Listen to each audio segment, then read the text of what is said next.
Those words, the Pontiac Silverdome, normally the domain of the Detroit basketball Pistons and the Detroit football Lions, welcomes the auto racing fraternity. Yes, race cars inside the Pontiac Silverdome in Pontiac, Michigan. Now, whether or not you're familiar with automobile racing, you might question how legitimate racing indoors can be. After all, how big can the course be once you pull up the AstroTurf and put race cars down on the surface? But in this particular case, the way the Pontiac Silverdome has been constructed, we have what you might call a real legitimate racetrack. Hi, everybody. My name is Larry Newber, and working with me today will be Rob Albright. And Rob, what about the racetrack here? It certainly is going to be legitimate, Larry. Although we're operating in the confines of a racetrack no larger than a football field, these cars are able to attain speeds approaching 100 miles an hour, and that's truly incredible. Legitimate enough, in fact, to attract such famous racing names as Parsons, Bigelow, Vukovich, and even Andretti, so it should be quite a day of racing. And for good reason to attract the big names. Not only have the drivers been inactive for about 2 or 3 months since the last outdoor race of the season, but there is big money at stake here. Matter of fact, some of these midget competitors might be able to double their winnings for the entire season simply by doing well here this weekend. Well, they're racing for over $25,000 here today, so that's no small amount of money to be competing for. Not only that, as you mentioned, many of these drivers haven't been in the cockpit of the race car in some months, and it should be for some really exciting racing action. And we'll be back with that action from the world's fastest indoor midget racing track after these words.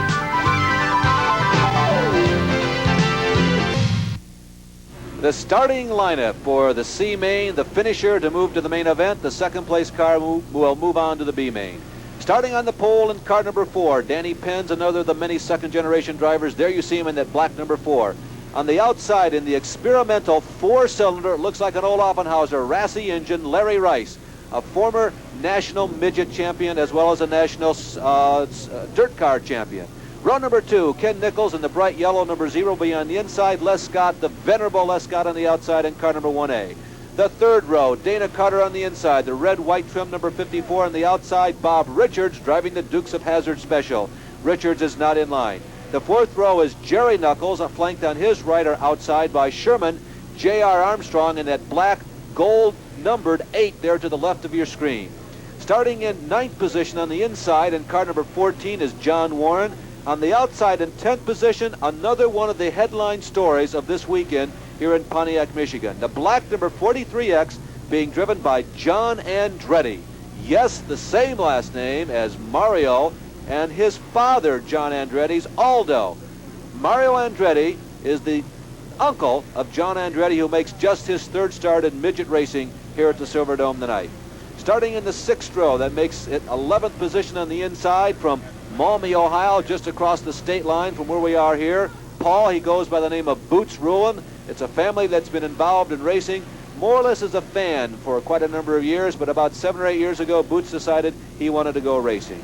Starting on the outside of Boots in the 6th starting position, another one of the more famous names in the sport of automobile racing. Matter of fact, in the history of the sport of auto racing, Billy Vukovich. This, of course, Billy Vukovich Jr. in car number 84.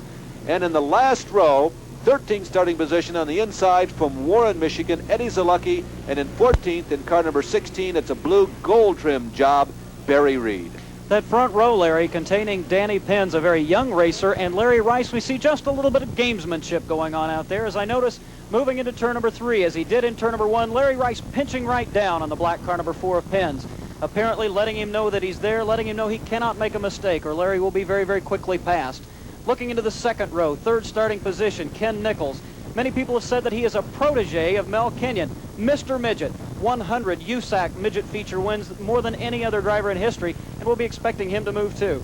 Danny Penn bringing the field around in car number 4. Danny's father, Henry, was a longtime driver in the midget division. He was primarily known for his involvement with the USAC midget division, and Danny has picked up the standard of the Penn's family, the standard, the flag bearer, if you will, now, of the family, and now running a car out of Illinois. Danny, of course, an Illinois driver himself.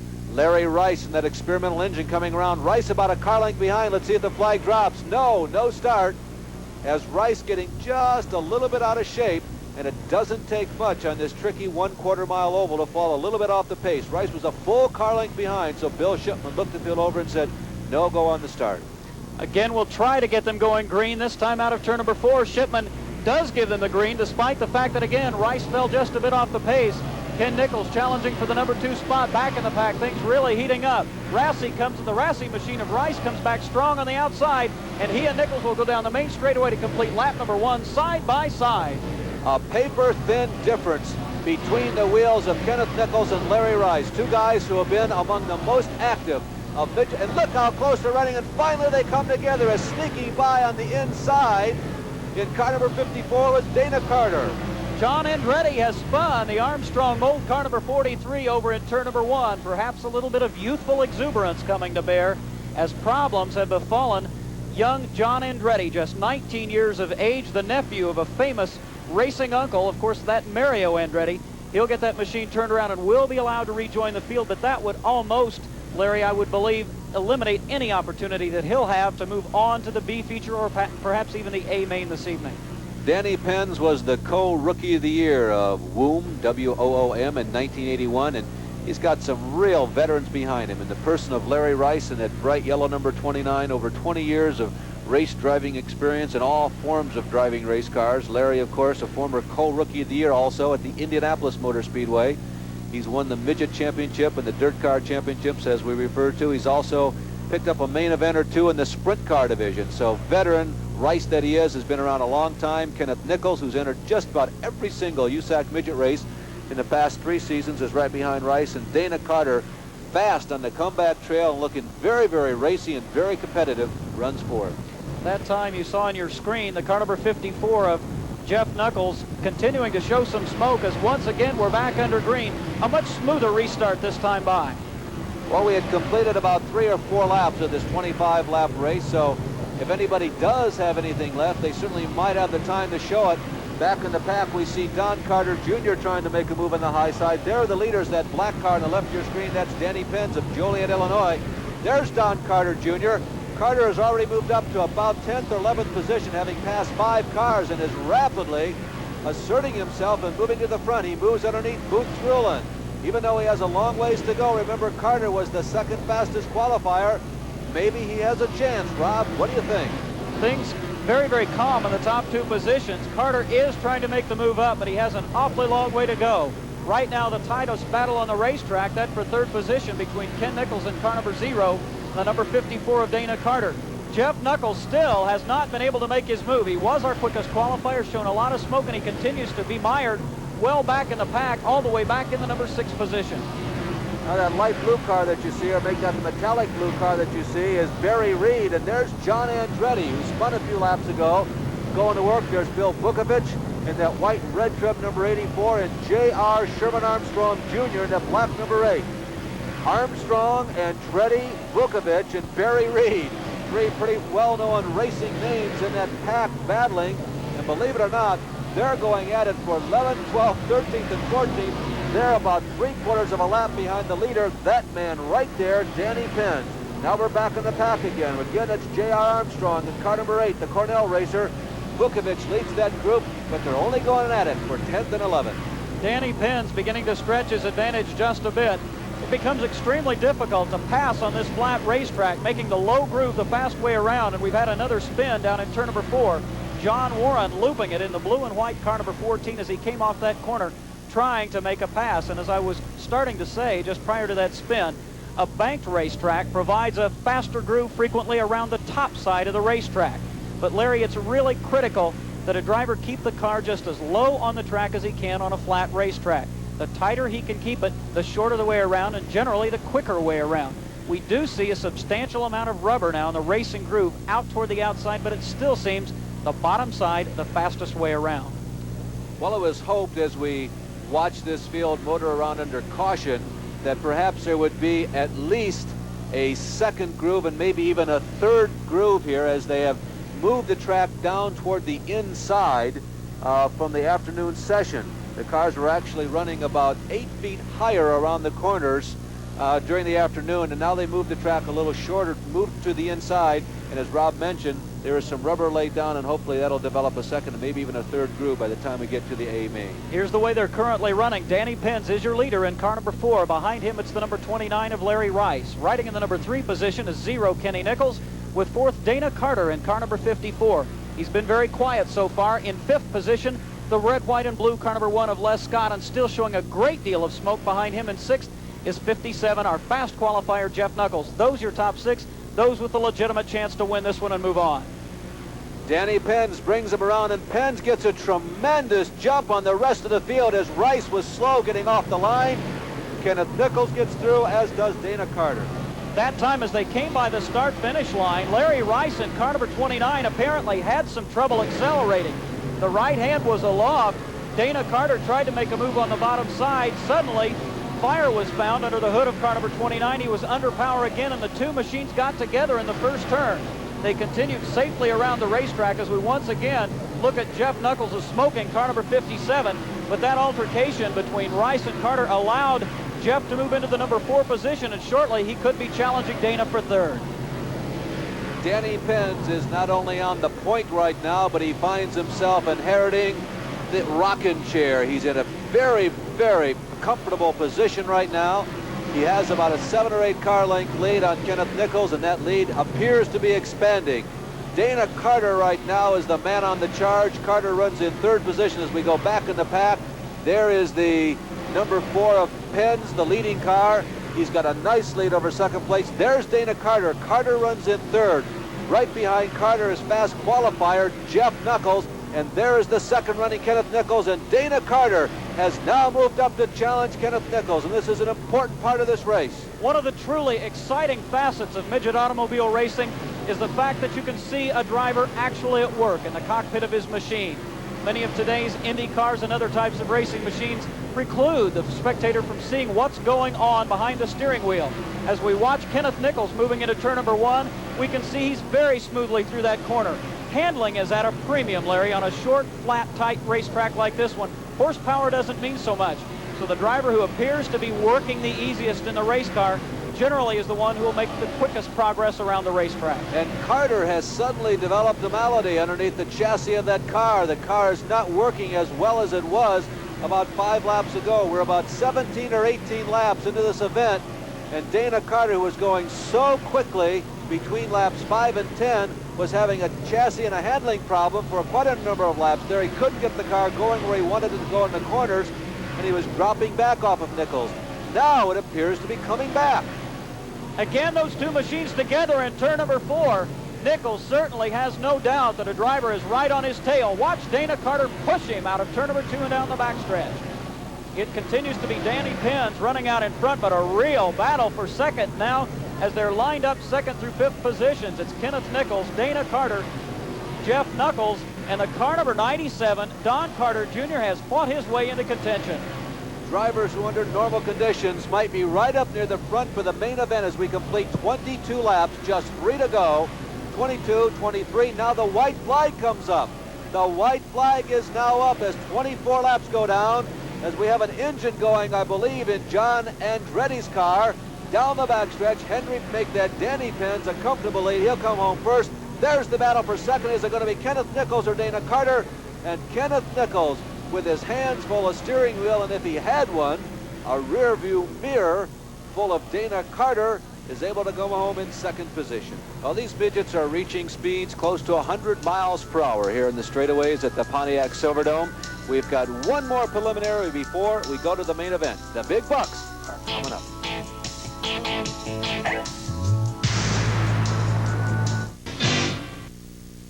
The starting lineup for the B feature, the first 2 drivers to qualify for the main event. On the pole in the purple, car number 83, a former AMRA champion from Toledo, Ohio, Bobby Knock. Bobby's actually from down in the Dayton, Ohio area, the organization out of Toledo. Rich Corson out of Illinois will start on the outside in the white car number 15. In car number 46, the inside of the 2nd row, Russ Gamester, former mechanic turned driver. The outside in car number 2, there's Dennis DeVay, whom we must call for you a race ago. Row number 3, Jim Gates, one of the pre-race favorites on the outside, Jim Hettinger from nearby Ypsilanti. The 4th row, Ken Schrader, the defending Silver Crown or Championship Dirt Car champion driver from Fenton, Missouri. On the outside of the 4th row in 8th position, the yellow car number 82, there he is, Marty Davis. The 5th row, Nick Finoro Jr. in the black gold trim, number 21. The outside in 10th position, Eddie Horn, one of the youngest and most exciting midget drivers in the Midwest. The 6th row, 11th position, Jim Trench. Jimmy Oskey starts on the outside. The 7th row, 35-year veteran Benny Rapp on the inside, Russ Jacobson on the outside, Gary Lesh and Bobby Bennett make up the 8th and final row. Bob Knock and Rich Corson bring them down in anticipation of green flag, and we remain under yellow. A couple of drivers moving just a bit too quickly, and someone who we kind of skimmed over a little bit. One of the most talented young race drivers in America today, and one of the most versatile, the driver of car number 10, Ken Schrader. This time we do go green. It's Bob Knock leading them into the first turn. Rich Corson second, and car number 15 getting a real challenge from Russ Gamester in 46. A couple of very, very young men up in front, Larry, and that could make for some real excitement. Well, the pace right now is a little slower than the cars running 4th, 5th, and 6th would like it to be. You can see the traffic jam up front. I think you're in store for 3 or 4 very exciting laps. The competition, the wheel bang is very close and very serious right now up near the front. The cars continue to run 2 abreast down the back straightaway. Russ Gamester getting a challenge now for 3rd position by car number 99. That is Jim Gates, and Jim now has taken that position away. Also getting by is Ken Schrader. He's moved into 4th. We do see some patience being exercised on the part of the veterans as they just very carefully pick their way toward the front of the field.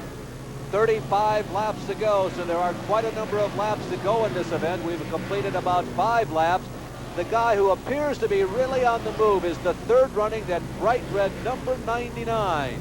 Jimmy Gates, whom we described to you as one of the people that everybody was looking at before this competition began this weekend. He had a decent qualifying time, but no break, no luck whatsoever in a heat race. And now Gates, he's got to take the ultimate risk. He's got to go to the high side to see if he can get around the 2nd running Rich Corson. Gates has moved to the high side, and Ken Schrader has snuck underneath. Also moving into the fray is car number 21, Nick Finoro. He now also moves under Gates and into 4th position. Finoro a bit sideways coming off 4. Gates reassumes 4th position. Finoro briefly out of the throttle, and he drops back 7 or 8 spots. One slight miscue, and you can find yourself at the tail of the pack. Action really fast and furious back in the racing pack. It continues to be Bob Knock motoring around the track out in front with Rich Corson, who started 2nd, running 2nd. Ken Schrader now, car number 10, has moved up to 3rd and challenges, nearly gets upside down coming off turn number 4. Ken Schrader cutting that corner just a little too close and steered right over one of the tires that marks the inside of this racetrack. Schrader this time around reaching up and pulling on the shoulder harness, readjusting and making just a little more secure again that shoulder harness. As we have completed about 12 laps, we're about 1/3 of the way through this event. Schrader once again gets on the throttle and goes after that challenge up front. Kenny Schrader is really turning the wick up, Rob Albright. Well, when he came off that 4th corner and up over that tire, reminiscent of a wild stallion raising up on its 2 hind legs, and Kenny Schrader not for 1 second out of the throttle. He stayed right in it and kept his 3rd position. Now Jim Gates, sensing that Schrader trying to move to the high side to get around Corson, trying to utilize the same trick that Schrader used on him just a bit early, and that is quickly darting to the inside of the racetrack. Unsuccessfully done that time. Here's a point in a race like this where intimidation becomes a factor. You'll watch the veteran drivers as they try to intimidate some of the younger or perhaps less experienced drivers. You've got to be very close, you've got to be very, very precise, and sometimes tapping, knocking on the door, tapping on the rear bumpers of the cars in front of you is the way to let the guy who's in front of you know that he's there and make him start thinking more about you than what he's doing. 5 cars running right together on the racetrack. Out in front, it's Bob Knock continuing that lead that he assumed at the start in car number 83. Rich Corson still riding 2nd. Schrader and Gates in a dead heat for 3rd and 4th. And in 5th position is car number 82, Marty Davis. Once again coming to the fore is Nick Finoro, all the way up to 6th position. And it is literally anybody's race among those top 6 competitors. Well, the guy who's really giving himself a thrill right now is the 3rd running, sometimes 4th running, depending upon which lap we're talking about, Jim Gates. The bright red number 99, the weight is shifting in that car incredibly to the right as he comes out of the 2nd and the 4th corners, and that car is bicycling up on 2 wheels. But Gates is staying in the throttle. No matter how high that car lifts off, Jimmy Gates stays with it. As up front in car number 83, Bobby Knock still not keeping up the pace as quickly as some of those behind him. Knock is not made a mistake, and finally Gates bangs into a tire. Gates loses some ground. Finoro moves in. Schrader continues to run 3rd. There is Finoro in the black car. He runs in 4th position. The 5th car in line is the 5th car in the race, and that is Jimmy Gates. We've made mention of the extremely close qualifying times. We now see no fewer than 13 race cars literally running nose to tail all the way around, and Ken Schrader has had a problem trying to make the pass of Rich Corson coming off the 4th turn, and once again, turn number 4 being Schrader's nemesis, this time really biting him just a bit too hard. If Ken Schrader is able to rejoin the field, he's going to have to go all the way to the back. We'll take a look now and see if we can find out just exactly what happened. It was Schrader getting just a bit too close to Corson as they came off the 4th turn. Perhaps Rich Corson sliding just a bit wide, and car number 10, Ken Schrader, who we have talked about quite a bit, ends up on 2 wheels nearly up against the fence. With 12 laps to go in the B main, we'll be back with the finish.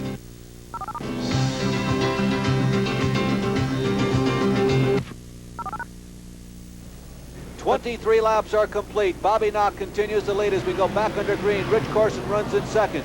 Jim Gates and Noki Fenora are side by side for 3rd and 4th. There is Fenora on the outside in that black number 21, trying to move that Schrader did on successfully. And Noki gets by. Fenora has moved from deep in the pack to assume the runner-up position, and now he goes to the high side of Knock. Fenora doing an excellent job on the high side. An incredible drive to the front by Noki Nick Fenora in car number 21, the son of a flagman. He has taken over the lead, and look at him stretch his advantage very, very rapidly. He wasted no time getting around Rich Corson, perhaps riding just behind Ken Schrader a bit earlier, saw how dangerous that could be, and he very quickly darted past on the outside on turn number 4. Fenora doing a superb job of assuming the front position as this race winds down to its conclusion. About 5 laps to go now as Fenora comes down the front stretch to complete. Bobby Knock, who led about 30 laps of this race, continues to hold back the rest of the train. The only mistake that Knock has made was not moving up just high enough to hold back Fenora in this event. Knock continues to do a satiny smooth job. Again, not as fast as everybody behind him as we have a 3, 4, 5 car jam up. Coming out of turn number 2, the caution flag will go out. Incredibly, Larry Newber, Nick Fenora, the last time around unofficially, turned a lap about a half second faster than Jeff Knuckles' quickest qualifying time this afternoon. So it is no optical illusion that he is really flying on the racetrack. Fenora running a lap at 11.3 compared to Jeff Knuckles' earlier qualifying time of 11 7/10 seconds. Your leader continues to be the amazing Nick Fenora, who has come from well back in the pack. We saw him fight his way to the 4 early in the going, running as high as 5th position, but got tangled up with another machine, dropped back to around 8th or 9th, and has now just blistered the racing surface and back out in front. Very quietly, very patiently, Bob Knock, who is our early leader, rides in 2nd. And we've got a tangle coming off the 4th turn. It was Jim Gates in car number 99 anticipating the restart, trying to get a jump on Corson, and he goes all the way around in turn 4. Well, Gates came together with Marty Davis. Again, here's one of those judgment calls. Undoubtedly, the Gates is probably going to be put to the back of the field. But in one respect, Rob, bear in mind, he was not the reason for this caution flag. So will he be allowed to go back up into his position? Only time will tell. But Gates had snuck to the high side of Marty Davis. Davis caught him out of the corner of his eye and moved up on him. And it was one of those situations like Ken Schrader and Rich Corson were involved in about 15 laps ago. Rob, somebody else who was an entry here this weekend and who a lot of people thought might be one of the favorites to win all the marbles here, Johnny Parsons Jr. joined Mac McClellan on a list of people who had mechanical problems before we got down to the main events tonight. We go back to green. Again, Nick Fenora is your leader. He'll set the pace. Bob Knock 2nd. The drivers patiently down the backstretch. Rich Corson 3rd. Marty Davis now, after the problem with Jim Gates, has moved into 4th position in car number 82, and he's getting some pressure from Jim Hettinger. Just about 5 laps to go now, really winding things down. 2nd through 5th positions, as you look at them on your screen, right together on the racetrack. Bob Knock hanging on for his very existence. He wants to move on. This is it. This is the final preliminary event before the big 75-lap feature for all the real big money. And unlike the other preliminaries you've been watching here today, the first 2 finishers go into the main event. So Knock knows exactly what he has riding. He's done an excellent job of staying right down in the bottom, running just quick enough to hold everybody back. The race must seem like an eternity to Bobby Knock. It was scheduled to go 35 green laps. We've run probably 15 or 20 under yellow. And Knock has got to be wondering When is this ever going to end? Less than 5 laps, less than 3 laps. White flag, maybe, matter of fact, coming up this time. It only takes him about 11 seconds to get around. Trouble in turn number 3. We got 3, 4, 5 cars coming together, headed up by Marty Davis. Also Dana Carter involved in that. Carter, of course, a man who had transferred to this race from the C feature. They were running in a pack of cars that were really going at it for dollars and pride more than anything else. None of them really had an opportunity to get into the main event. These guys were running 6th, 7th, and 8th. There is Dana Carter on the inside of Marty Davis in car number 82. Well, Carter trying to fight his way to the front. The machine appears to have a bit of a pushing problem. That is a car that is difficult to handle because the front of the machine wants to move toward the guardrail. He was challenging, charging toward the front, trying to get into the top 2, got together with Marty Davis, and there you see another machine sliding into the 4 of them. The only safe guy, as far as that was concerned, is Nick Fenora, who had literally flown away from the rest of the field. Bobby Knock holding on to second, where he has been all race long. Rich Corson, the guy who likes places like Winchester and New Bremen, the big tracks, runs third. He's been knocking at Knock's door all race long, but never been able to get by. Jim Hettinger runs in 4th position in metallic candy apple red number 16, and moving up from 5th place after an earlier spin. There on the far right-hand side of your screen is Ken Schrader. The white flag is up. 1 lap to go. It's going to be Nick Fenora breezing to a win. Look at the battle continuing for 2nd position. Can Bob Knock hold him off? It appears that he will in car number 83. The young driver has to be happy. He'll move on to the A feature, being disappointed in 3rd position after a very, very strong ride the entire race. Rich Corson finished 3rd. Jim Hettinger in the 4th position, and Ken Schrader had fought his way back into contention. But a little bit of an anticlimax after the real challenge early. Bob Knox seemed to easily hang on to 2nd position on the last 2 laps. And you can see some damage to the rear bumper, that Harold Supermarket race car that Raleigh Helmling fields for Dana Carter. That, of course, the result of one or more of the earlier incidents. Maybe a little bit of frustration on Dana's behalf. Dana, one of the top drivers who was entered here this weekend, and racing indoors can be a very, very frustrating experience. We'll be back now with the main event. There are $3,500 up for grabs. The winner, one of the biggest midget racing purses of the year. And we'll be back with that after these words. This event has been well supported by some of the top sponsors in the world of advertising. There is the Budweiser inflatable can. Budweiser has been very evident here at the Silverdome this weekend. We also would like to thank our host for this event, the International Games people. Those are the people who, of course, produce UNO, the world's, I guess, most popular selling card game. Also very much involved in the activities this weekend here at the Silverdome are the Silver Creek Tobacco people. That's a smokeless tobacco that will be involved in some more of the activities planned here. There are quite a list of sponsors that have become involved with the World of Outlaw Midget Racing, and the World of Outlaw Midgets have become one of the fastest growing, if not the fastest growing midget organization in the country. Quickly, here's the rundown. The starting lineup for tonight's A-Main. On the pole in car number 34, Tom Corcoran. Starting in the outside in car number 15, Ken Hopkins. Inside of row number 2 from the East Coast, Bob Ciccone by the USAC champion, side by side, Kevin Olson. The third row, 6-time national champion Mel Kenyon, Steve Cannon is on the outside in car number 48. Row number 4 from Columbus, Ohio, Jerry Knuckles in the blue 59, and on the outside, Billy Englehart, Madison, Wisconsin, out of the sprint car and midget ranks. The fifth row, the yellow car number 16, former sprint car national champion Tom Bigelow, flanked by young Art Bish Jr. Row number 6, the inside, that's the 11th starting position, Warren Mockler, on the outside by Lotshaw. The rest of the field, Alan Brown, Brad Hillings, Jeff Palms, Bobby Knock, Ken Nichols, Nick Monoro. No green this time. Danny Pence, Ken Schrader, Mark Ray, who won one of our preliminaries, Jim Hettinger, Don Carter Jr., and finally our fast qualifier added to the field, Jeff Knuckles. Looking to go green in that starting lineup, a who's who of midget automobile racing. Into turn number 1, we're under green. It's Tom Corcoran setting the pace. Right behind him comes car number 15, Ken Hopkins.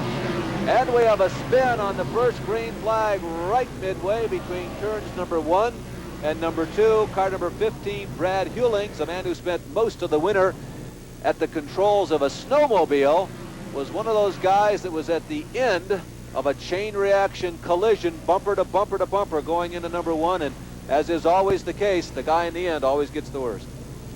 Car number 34, Tom Corcoran bringing the field around. Kenny Hopkins on the outside. Hopkins has about a quarter of a car length advantage. The green flag, they're side by side, and Hopkins outjumps Corcoran. Quite a move by Ken Hopkins as they moved into turn number 1 to take the green flag. Back in the pack, cars literally everywhere going down the backstretch. 2, 3, and almost 4 abreast. Your leader continues to be Ken Hopkins as we hold our breath and hope they can make it through the first couple of circuits around the racetrack. It's Hopkins pacing the field, then it's Corcoran in second. Bob Ciccone, the East Coaster, running in third position, and fourth right now is Jerry Knuckles, and we have more trouble coming off turn number 4. Art Bish Jr. out of California involved in yet another chain reaction incident. Bish was involved with a group of about 5 or 6 cars as they rumbled out of turn number 4. Wheel banging, fender bumping going on, and in the final analysis it was Art Bish Jr. left sitting sideways. Larry, the machine currently occupying 10th position, although it is painted a very similar color to the one we saw driven earlier in the evening by Billy Vukovic, under the capable hands of Warren Mockler, the young driver that we've talked about on a couple of occasions here this evening, and he'll be looking to make a move toward the front. Notably silent in the early going has been the car number 11 of Mel Kenyon, whether or not he's got the horsepower or not, but we've seen this kind of thing from Kenyon in the past, where he's waited, and then made his move late in the race. Maybe the same thing going to happen this evening. Silent, but only 5 cars out of the lead, and what's that, about 0.2 of a second on this racetrack. Anticipating green this time around. Ken Hopkins brings the field out of turn number 4. Bill Shipman turns him loose, and we go back to racing. It's Ken Hopkins, your leader in car number 15, as he picks up where he left off, again assuming the lead on a restart following a period of yellow. Second position belongs to car number 34, your pole sitter, Tom Corcoran. 3 abreast come some of the competitors down the main straightaway. Looking very briefly, car number 97, Don Carter Jr., as he begins to make his way up through the pack and toward the front. There is Mark Ray in that white orange strip number 3. We saw him win a preliminary, as well as the number 4 car of Danny Penz, I believe, who was in that group. Right ahead of Danny Penz is Noki Fonoro, and Noki, again, the guy we told you to keep your eyes on. It's a long race. We've still got about 70 laps to go, and he can still be heard from. Looking again at your front runners, Ken Hopkins out in front. Right behind him is Tom Corcoran. Now again, we take a look at Nick Fonoro in car number 21. Very smoothly around the racetrack, that time just a bit out of shape as he went through turn number 1. But he'll be trying to force his way through this fast pack of racing machines up to the number 1 spot. Fonoro knows that the only way to get it done at the Silverdome is going to be through aggression.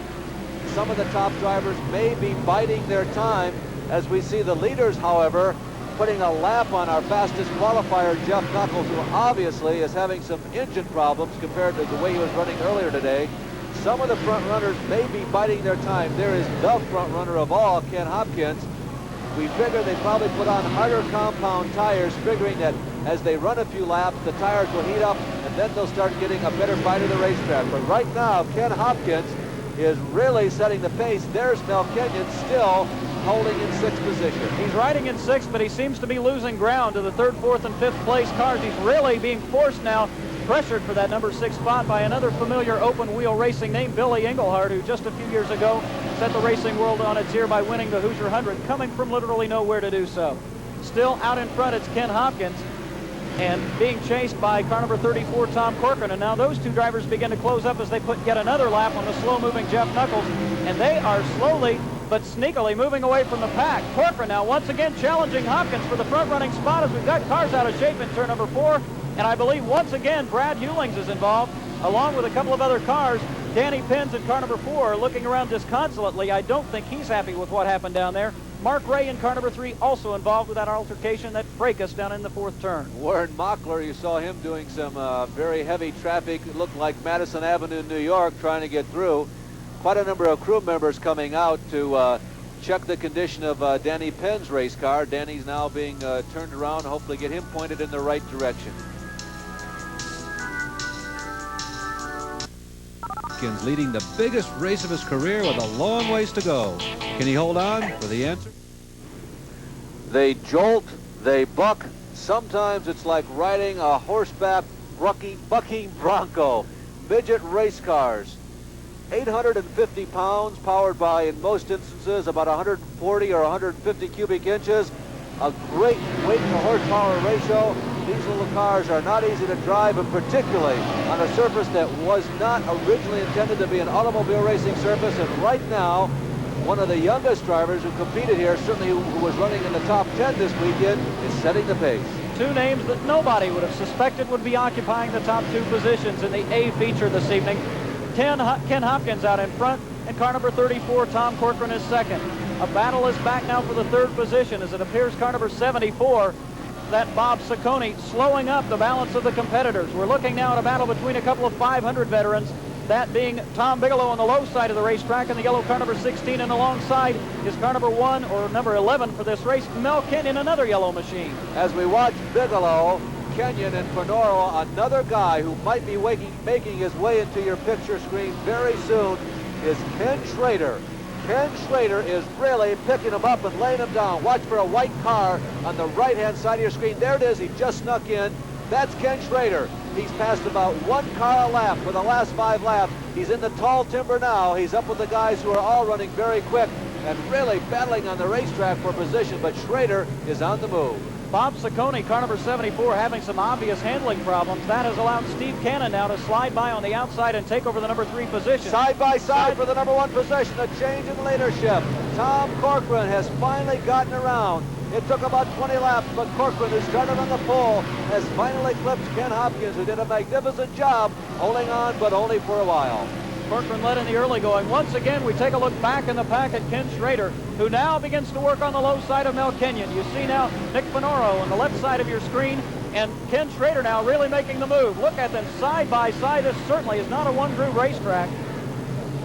Schrader just got underneath Mel Kenyon in that clump of cars you see right there. There's Bigelow, there's Fenoro, there's Schrader, there's Kenyon, there's Jerry Knuckles. Jerry gets belted in behind by Billy Engelhardt. It cost Jerry a little bit of time, but he got right back on the button. It seemed to help the number 10 car of Ken Schrader, as Schrader has now moved up to the 7th, make that 8th position from deep in the pack. And look at Nick Fenoro. He's now up into the number 5 position. You saw him playing bump with car number 59, Jerry Knuckles, but he's gotten into 5th and now pressures Ciccone for 4th. Back to the leader once again. It's Tom Corcoran setting the pace in car number 34. Again, I can't reinforce enough, nobody would have picked Tom Corcoran to be running out in front right now, yet he has nearly a half straightaway advantage over the second place car. We're looking now at that battle for 4th and 5th positions. Currently Bob Ciccone is there, but not for long perhaps, as Nick Fenoro begins to really close, really let him know he's there. Fenoro now to the high side as they go into turn number 1, literally dirt tracking out of that corner down the back straightaway. Not quite enough horsepower to get off turn number 2 and into the lead, but once again they're wheel to wheel, and here comes Billy Engelhardt up into the battle. It's the 4th place car of Bob Ciccone. Billy Engelhardt now side by side with Nick Fenoro, running for 5th and 6th. Look at those 3 machines go at it, trying to go 3 abreast, not quite enough room. Fenoro is obviously still the hot setup. Fenoro keeps getting himself in precarious after precarious situation, and the ability of him to handle that race car and the power therein continues to save him, although now Engelhardt does appear to get the advantage on Fenoro. Engelhardt running smoothly down on the bottom right now has the better of Fenoro, but look at Fenoro scratch and claw and dig on the high side. Milky Fenoro putting on quite a show as he did earlier. Now we see Mel Kenyon going in a the yellow flag comes out. And there's the reason Iowa's Mark Ray, likewise heading pitward. He's retiring too. There's a word that is always bannered around a racetrack, and that word is attrition. Attrition referring, of course, to mechanical failures that would take a machine out of competition. But attrition has not played a role in the moves of Larry Cannon, and have fought and clawed their way to the front of this racing facility here this evening. We've reached the 1/3 mark. We have had about 5 cars depart the racing surface for the infield area, but still a number of very competitive machines remain as we go back to green flag racing one more time. Running down the top runners at this point, it's Tom Corcoran, followed by Ken Hopkins, Steve Cannon. Then in car number 74, Bob Ciccone being challenged and threatened by Milky Fenoro. Bill Engelhardt is right there, Jerry Knuckles, then Ken Schrader, Tom Bigelow, Warren Mockler. Those are the top 10 cars at this point, 30 laps into this 75-lap contest. Prior to the yellow, it was Tom Corcoran who seemed to be moving at will and at ease out in front, and he seems to be doing the same thing once again. I thought once things closed up that you'd see a lot of pressure from Steve Cannon, and Fenoro once again making the move on the high side of Bob Ciccone, not quite able to get around. A lot of bumping, a lot of collisions literally going on the racetrack between car number 74 Ciccone, 21 of Fenoro, and the 7 of Billy Engelhardt. Well, this is sort of the blend of the close confines of indoor racing. It's heavyweight prize fighting. It's put on the gloves and go at it. A blend of that as well as the high speed of outdoor racing. One of the longest racetracks you would find anywhere as far as an indoor racetrack goes. These little midget cars develop tremendous speeds here inside the Silverdome, and we're seeing some great action. Noki Finoro beginning to signal to the flagman. He thinks that Bob Ciccone is smoking too much and perhaps leaving some liquid on the racetrack. But Finoro the last time around signaling. There's Finoro with the bright gold foil number on his tail right in the middle of the screen, following a fellow East Coast driver, Bob Ciccone. Both of these guys with years and years of experience in the three-quarter midgets. They've been running the full-size midgets for the last decade. Ciccone, a guy who also spends a lot of time in the Super V series. Well, he may be unhappy, but you must give Bob Ciccone credit for one thing. He's flying the familiar black, orange, and yellow colors of the Sherman Armstrong stable of racing cars, which for many years in the past have carried many drivers to a number of feature wins and many sprint and midget championships. He's hanging on, and now Billy Engelhart, we begin to see him once again asserting himself as he goes to work on Nick Finoro down low. I think his patience has run out. He looks ahead of him. He sees that your leader, Tom Corcoran, is way out in front and not far behind her, Ken Hopkins and Steve Cannon. If he doesn't get around very quickly, the machines of Finoro and Ciccone, he's going to find himself no better than a 5th or 6th place finisher. Well, Engelhart is choosing the conservative route. As we look at the leader, Tom Corcoran, he has opened up about a 200-yard lead now over the contest, the joust that's going on for the second place between Hopkins in car number 15 and Cannon in car number 48. But Corcoran has opened up that distance and right now runs on the racetrack all by himself. He's the only car, and Ciccone with heavy, heavy smoke. Engelhart comes together with Ciccone, and Ciccone takes out Engelhart. Well, it'll be interesting to see now what the officials do on the restart, whether or not Bill Engelhart will be given his position back. And we'll return with the finish of the Heroes versus the Outlaws from the Pontiac Silverdome after this.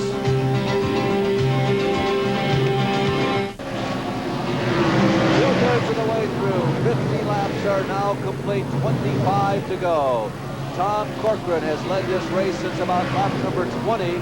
The early leader, Ken Hopkins, has been able to hold on by the hair of his chinny chin to the second position. He got passed on the last green flag lap, but it didn't count because the caution flag came out. Vote Steve Cannon in the bright yellow number 48 as we go back and look at 5th and 6th running, Jerry Knuckles and Ken Schrader. Both Ken Schrader and Steve Cannon and Noki Finoro had passed Ken Hopkins just before the last green flag. Behind those 6 cars, which we've already mentioned, that white car that just went by, that is Warren Mockler.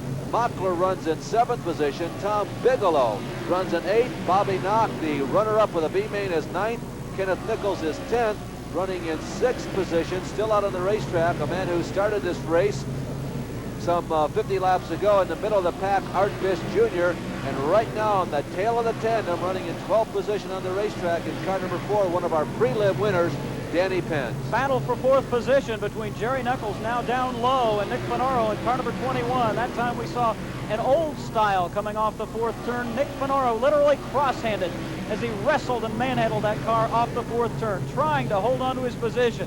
I'll tell you, Larry, the way he has worked, he has been worth the price of admission for this program here this evening, but he's got to be an exhausted young man in the cockpit of that race car. Finoro is the only guy who is really taking that calculated risk going to the high side, and he has been working himself to death, just hacking and sawing on that steering wheel.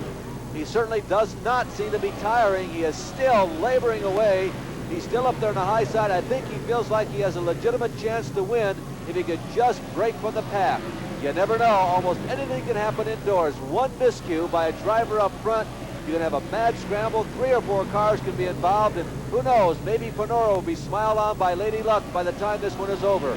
He's right now, however, in jeopardy of losing a position to Jerry Knuckles, but Finoro really stands on the button when they come down the chutes, although it looks like this time that Knuckles has finally got him. Knuckles continues to take the conservative route. He stays down low. Finoro just fighting for all he's worth on the high side, just barely hanging on. That black car number 21 like a rocket as it accelerates off the 2nd turn.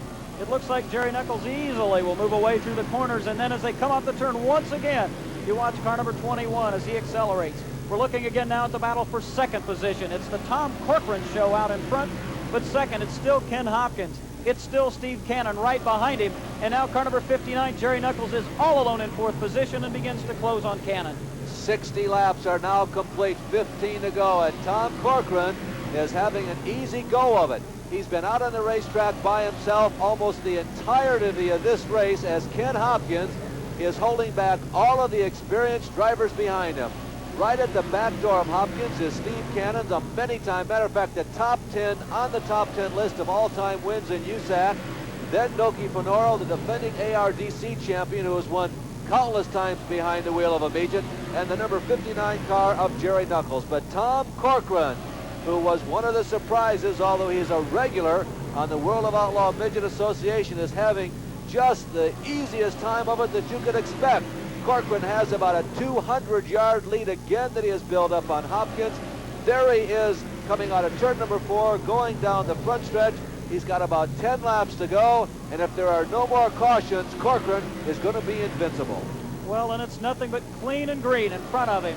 At least half a lap of clean, clear asphalt. Confronting car number 34, Tom Corcoran. The battle continues to rage between Nick Fonoro, and just about the time that I make a judgmental error in writing him off, he fights his way back and now has gotten back around Jerry Knuckles and is challenging Steve Cannon for the number 3 position. It looks like Ken Hopkins in 15 having trouble getting around Art Bish, and now Fonoro is third. Less than 5 laps to go. As a matter of fact, by our unofficial count, 3 laps. Fonoro has moved up to third. Hopkins runs second. The leader, Tom Corcoran, comes down to complete what we believe to be his 72nd or 73rd lap with Fonoro. Now even trying the infield on that lap. Fonoro getting very anxious, maybe a little too over anxious to get around Ken Hopkins. Noki Fonoro putting on quite a show for the fans here in the Silverdome. The white flag coming up this time around. Fonoro is now side by side with Hopkins. Fonoro moves around. Fonoro now runs second as the white flag flies for Tom Corcoran. Half a lap to go for Tom Corcoran. He could stop and have a cup of coffee and still win this race. Out of turn number 4, a jubilant Tom Corcoran takes the checkered flag.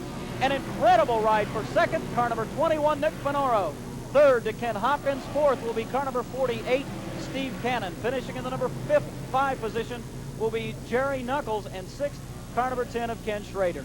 And although Tom Corcoran will take home the gold and the big trophy, the hearts have been stolen by Nick Fonoro, the driver of car number 21. And we will be back with the final results of the Heroes versus the Outlaws after this. Auto Racing 83 puts you on the right track with off-road racing. It's motorized mayhem from Pomona. Here Monday on ESPN. Tom Corcoran becomes the 3rd surprise winner in a row of the Heroes versus Outlaws, joining previous winners Gene Jeniton and Dave Monroe. Among the spoils of victory, a bigger-than-life-size $4,000 check. Corcoran was followed by Nick Fonoro in second, a very tenacious Kenny Hopkins in third, the veteran Steve Cannon in fourth, Jerry Knuckles came home fifth, Kenny Schrader back from adversity to sixth, Delaney Bellhart seventh, Bob Knock eighth, Tom Bigelow ninth, and Kenneth Nichols in 10th position. From the Pontiac Silverdome, for Rob Albright, I'm Larry Newber. So long, everyone.